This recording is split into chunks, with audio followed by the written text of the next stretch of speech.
Bismillahirrahmanirrahim. Assalamualaikum warahmatullahi wabarakatuh.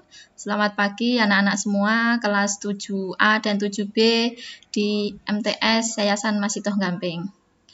Bu Rifa pagi ini akan menyampaikan materi tentang kegiatan belajar mengajar.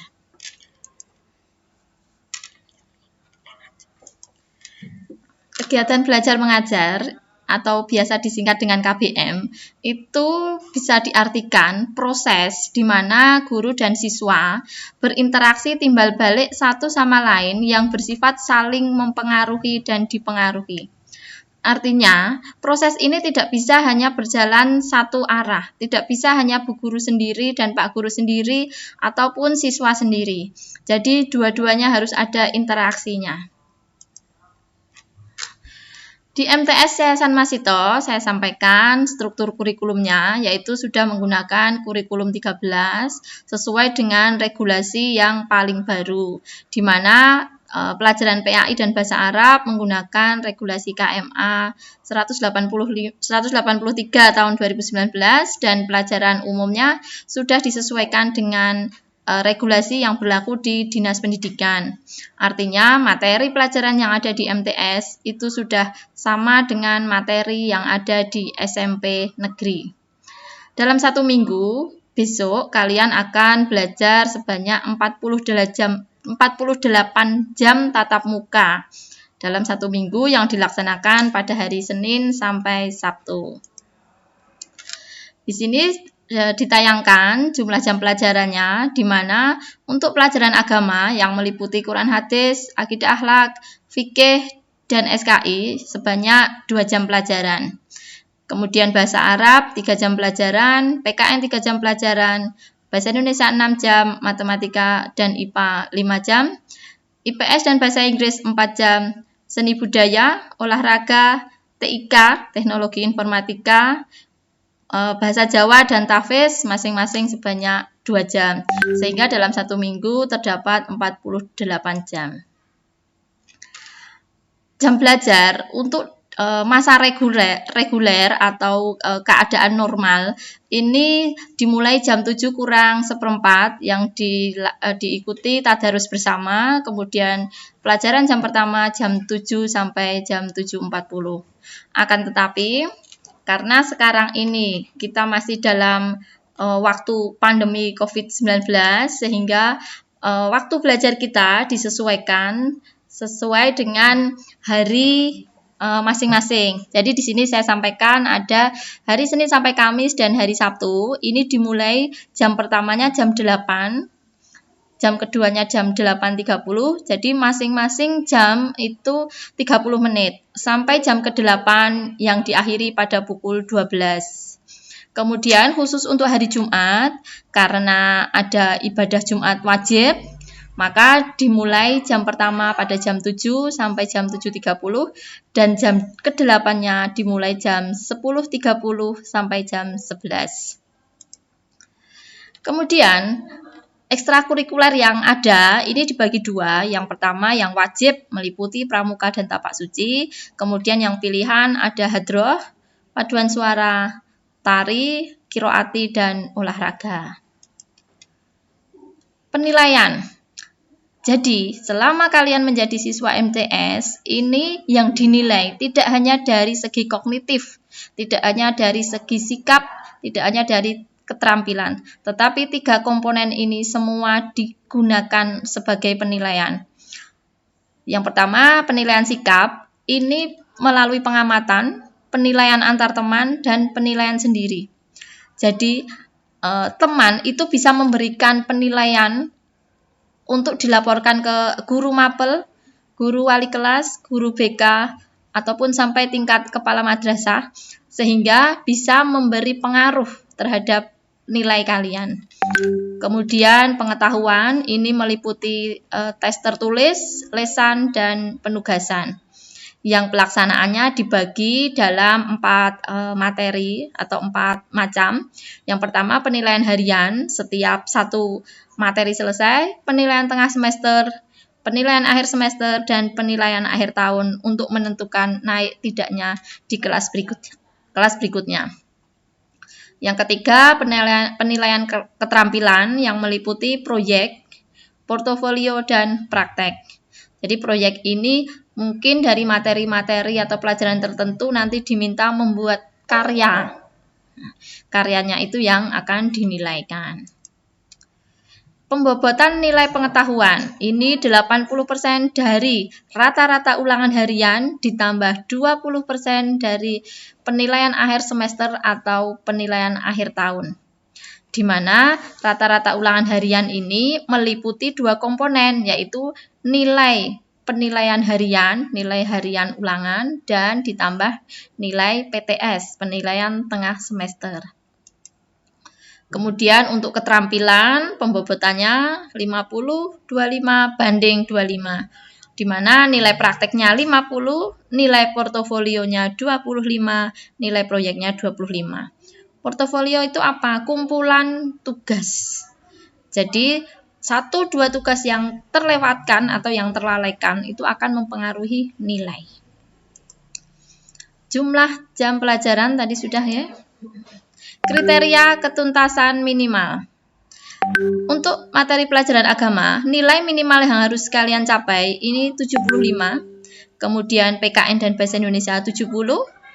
Bahasa Arab, Matematika, dan IPA 65. IPS 70. Bahasa Inggris 65. Seni budaya dan olahraga itu 70. Kriteria kenaikan kelas. Siswa dinyatakan naik kelas apabila tuntas mata pelajaran sebanyak 14 mata pelajaran dari 16 mata pelajaran yang ada. Artinya hanya boleh 2 mapel saja yang nilainya di bawah KKM. Dan 2 mapel itu tidak boleh mata pelajaran Bahasa Indonesia, PKN maupun Akidah Akhlak.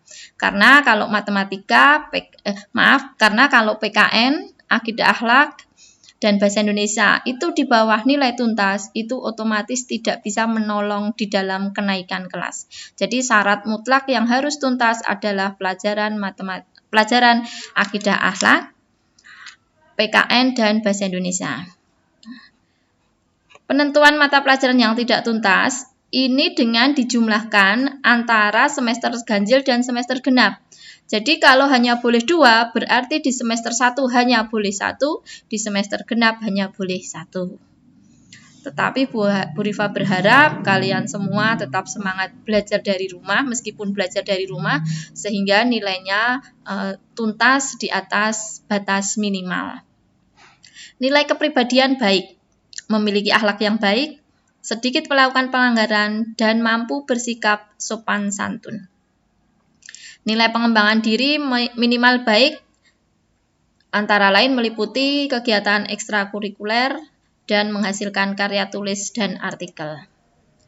Kemudian prosentase ketidakhadiran ini maksimal 10%. Jadi dalam 1 tahun itu maksimal 27 hari. Kemudian menyelesaikan program hafalan surat juz 30 sebagai ciri khas madrasah.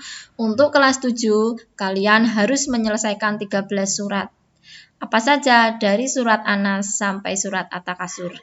Nanti surat berikutnya di kelas 8 dan yang berikutnya lagi di kelas 9 sampai 1 juz selesai selama di MTS. Nah, ini ada sedikit standar kelulusan. Jadi dinyatakan lulus apabila menyelesaikan seluruh program pembelajaran, nilainya baik, mengikuti ujian nasional, kemudian menyelesaikan seluruh program hafalan juz 30. Jadi perlu diingat, harus menyelesaikan program hafalan juz 30. Ini ditempuh dalam waktu 3 tahun. Program pembiasaan yang ada di madrasah, yang pertama ada tadarus, upacara bendera, sholat duha berjamaah, sholat zuhur berjamaah, pengajian keliling.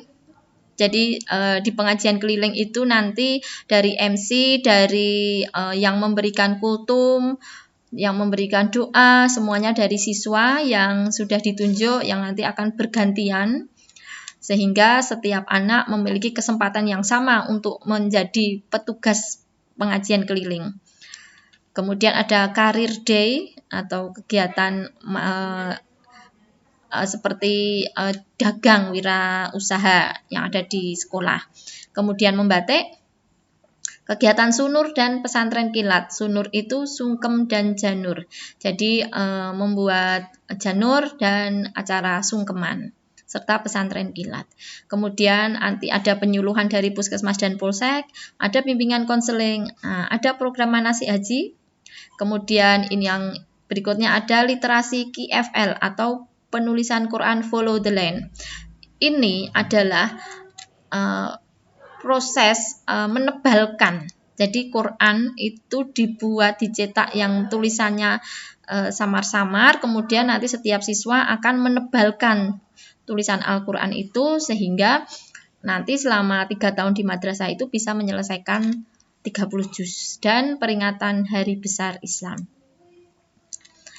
Harapan kita, karena masih dalam pandemi ini, harapan kita keluarga MTS Yayasan Masito senantiasa sehat, siswa-siswinya belajar semangat dalam belajar, Corona segera berlalu, bisa kegiatan belajar mengajar tatap muka, dan bersama-sama menjemput kesuksesan.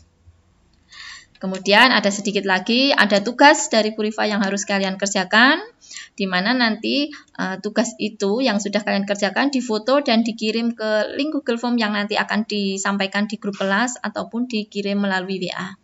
Tugasnya yang pertama, sebutkan semua mapel yang ada di MTS Yayasan Masito. Nah, jadi mapel ini apa saja toh?